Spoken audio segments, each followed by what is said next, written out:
નમસ્કાર મિત્રો, રેખાબેન નર્સરીમાંથી રજનીકાંત સેંજલિયા આપનું હાર્દિક સ્વાગત કરું છું.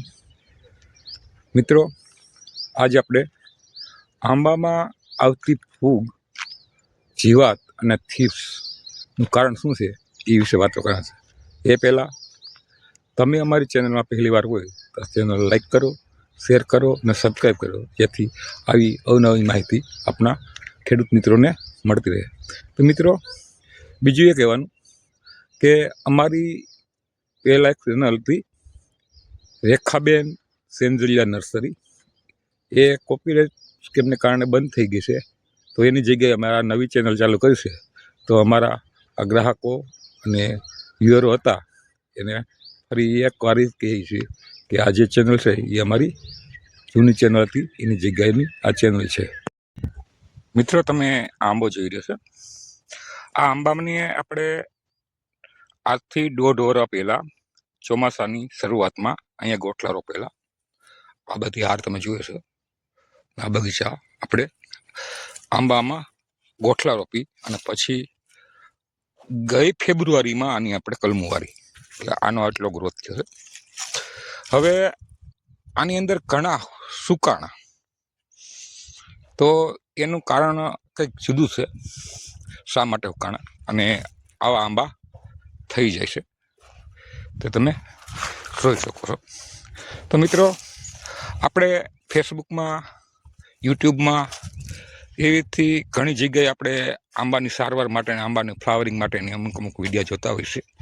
આ આપવું તે આપવું, પણ એ બધાય આપણે જોઈએ ને એવું કંઈક મને કરવા માંડીએ તો ઘણી વખત શું છે કે બધા કહે ને આપણે કરીએ તો એનાથી ઘણી વખત ગંભીર પરિણામ આવતું હોય છે. આ તમે જુઓ તો આ છોડ છે એ બીજી વખત કલમ વાળેલ છે અને આ છે એ પહેલી વખતનો છે. આ બે ત્રણેય આંબા બાજુમાં છે, બરાબર. આ જે છે, આ છે અને આ છે, તો આ ફરક આટલો કેમ? ઘણી પ્રશ્ન છે. આ આંબો તંદુરસ્ત છે, ઓલો આંબો તંદુરસ્ત છે અને આ સુકાઈ જાય છે, એવું છે આ બધું.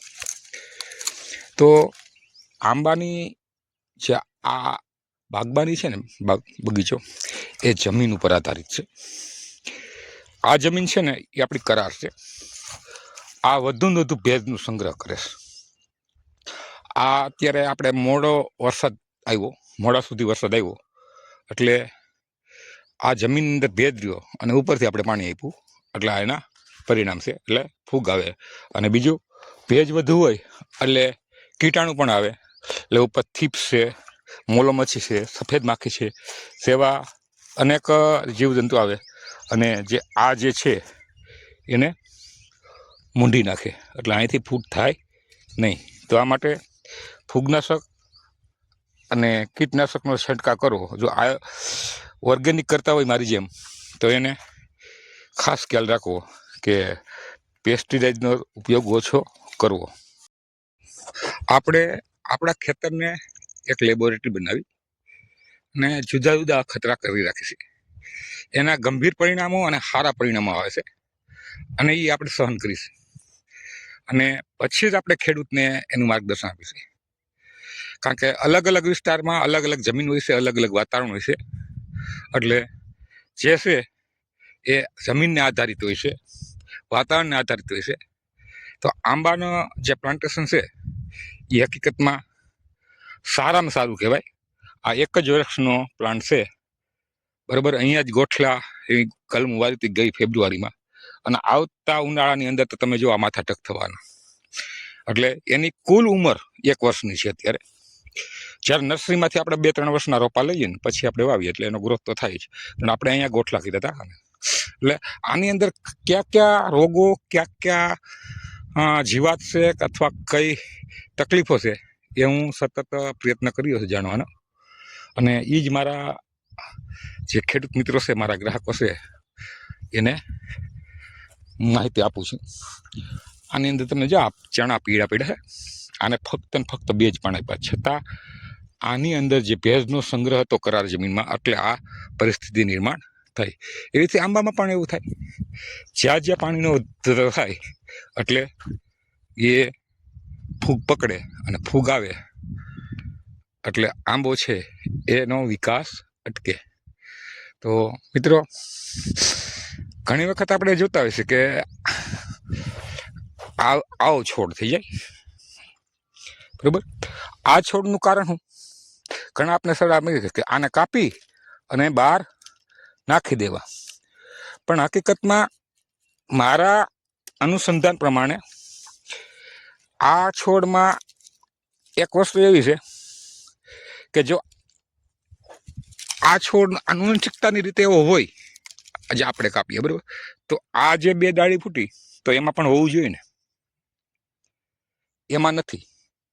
તો મારે કહેવાનો મતલબ એમ છે કે જમીનની અંદર જો ભેજ રહેશે એને કારણે ફૂગ છે એ નીચેથી ઉપર સુધી આવે અને ઉપરના ડાળા પણ કાળા પડે. અને ત્રીજી વસ્તુ એ છે કે જ્યારે આપણે ઘણી વખત કાળજી નથી લેતા, એટલે કાળજી લીધા વગર આંબા હોય એમાં હોતું ને એવું થાય. એટલે ચોમાસાની અંદર જે કીટનાશક ફૂગનાશકનો છંટકાવ કરીએ તો આ ઇન્ફોર્મેશનનો સવાલ ન રહીએ. હવે જ્યાં ઉનાળો આવશે ને અને એની ઋતુ આવશે ને તો ઓટોમેટિક આંબા છે ને એની રીતે ફૂલવા ફાલવા માંડે, કોરાવા માંડશે. તમે જુઓ તો આ બધાની જો છે ને કુણપ જોરદાર છે, આની પણ કુણપ જોરદાર છે. પછી આંબો કઈ જાત છે એની પર આધાર છે. આ જાત અને આ જાત બેમાં ફરક છે. પછી આ ત્રીજી જાત છે, ઓલી ચોથી જાત છે. આ કેસરની છે, આ ગોળ કેસર છે, તો ઓલી લાંબી કેસર છે, અને એનાથી આગળની છે એ પણ એક જુદી છે. તો આ પ્લાન્ટ જે આ બગીચામાં અલગ અલગ વિવિધ પ્રકારના જે ઝાડ છે એને શું શું તકલીફ પડે છે એનું હું સતત અવલોકન કરતો રહ્યો છું અને ખેડૂતોને માહિતી આપતો રહ્યો છું.